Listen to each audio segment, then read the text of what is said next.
Project Midnight is a big game. And I don't mean like UD big, where half the map is water and the actual playable area that's on land isn't really that big.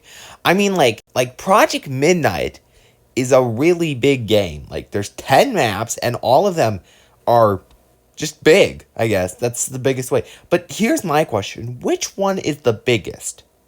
I mean, it's kind of obvious if you've played all the maps, but, like, say you don't know, but maybe you haven't even played Project Midnight before and are looking for recommendations on which maps are best for exploring. Well, this video is going to help you. Today, we'll be counting down the top 5 biggest Project Midnight Orbitra maps. Just so you know, this will be only including Orbitra maps, as I find those maps more interesting. If you want me to do a modern video, like a video of the Project Midnight Modern Universe, I might do it.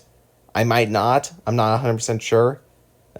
We'll see. Alright, to kick things off at number 5, we have New Acadia, located in the southwestern region of the county of Imperia. New Acadia is a city just south of Imperia City along the Expressway 213 highway. The map also features 2 other cities, Ashland and Ten Pines Bluff. Not to offend the creator of the map, but New Acadia is pretty small for Project Midnight standards. I probably shouldn't be expecting high quality products from a group of people who just do this for fun, but if you compare it to the other maps on this list, it's not really that big. To be exact, New Acadia is 15 square miles, or 24 square kilometers. I'm going to put a chart up on screen right now, and I'll reveal each map as we talk about them, just so you can see the scale of these maps. Next up, at number 4, we have Brunswick. Brunswick is a very historic city located in the Terra de Prosperity region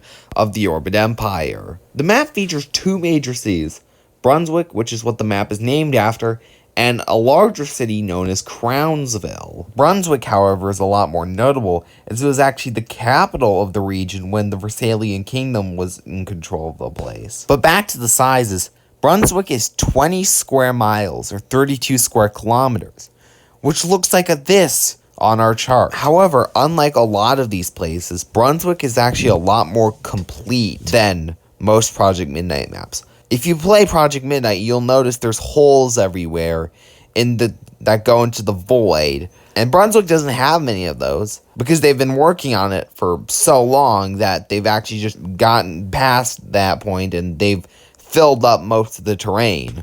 Next up on our list is Lennar Island TriPoint, coming in at number 3. Lennar Island TriPoint is, as the name suggests, the TriPoint of Lennar Island, between the countries of Lignoray, Pentland, and Lennara. The game was actually released very recently. It first got uploaded to the Project Midnight Hub in April of this year, after being worked on for about 14 months. Now, as you can probably imagine, since it was released very recently, there's a lot of places where there are holes in the map.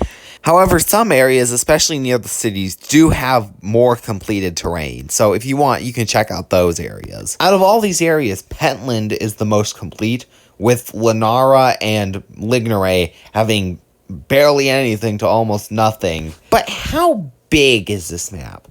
Well, it's actually a big step up from the last two at 128 square miles, or 206 square kilometers. Which, if you're wondering what it looks like compared to the other maps, it looks like this. Yeah. I think this is a good time to bring up why I think Project Midnight is a lot better than a lot of other Roblox games. It's because it's big. Like, even though the maps are unfinished and some areas have very low detail, it is big. Like in UD, if I drive north-south on I-95 through Odessa, it could take me about 2 minutes to get from one side to the other. When I drive on some of the other highways in the later maps in this video, it could take about like 10 minutes, which isn't really much, but compared to others, that's a lot. Coming in at our runner-up spot, we have Knightsville Eagle's Nest. Knightsville is located at the southern part of the Big Ridge metropolitan area.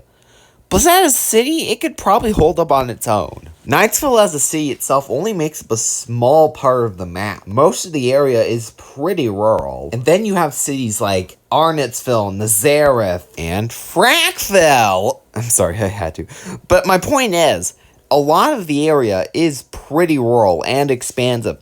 But not only that, it's very detailed as well. Like, outside of Knightsville, a lot of the area is filled in. Knightsville has the perfect balance of size and detail, which is something I really like about it. Plus, there's some areas with some nice forests and pretty big hills, which could offer up a very scenic drive. But as for size, Knightsville is 156 square miles, or 251 square kilometers, which looks like this on our chart. Now, it may look like Lennar TriPoint is bigger, but that's because Lennar is more of a long map, while Knightsville is more of a square map that's big in each direction. And last up on our list, at number 1, we have Saguaro Valley, or Saguaro Valley, depends on if you pronounce the G or not. Some people do, some people don't. Saguaro Valley is very different from Knightsville, as where Knightsville is mostly rural with some urban areas. Saguaro Valley is almost 100% urban. Or was. I'll get to that later. The main city is Saguaro Valley. However, there's 2 other major cities, Royal Fort and Salt Plains, that are pretty interesting.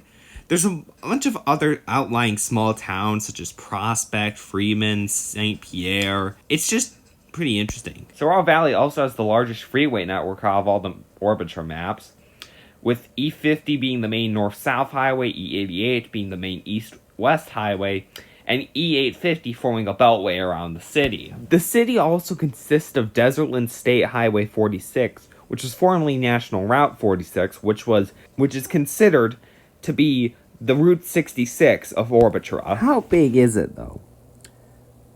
Well, it's 216 square miles, or 348 square kilometers, which would look like this on our chart.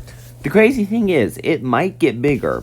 In late April of 2023, one of the lead developers of the Saguaro Valley map stated that the map would be completely remade. The new map is going to look like this, which looks really big compared to the map I showed in the chart, but that's because they shrunk the downtown size, so it's actually smaller. I asked the developers how big the map will be, and they said that would be about the same size. But I think this will wrap up this video.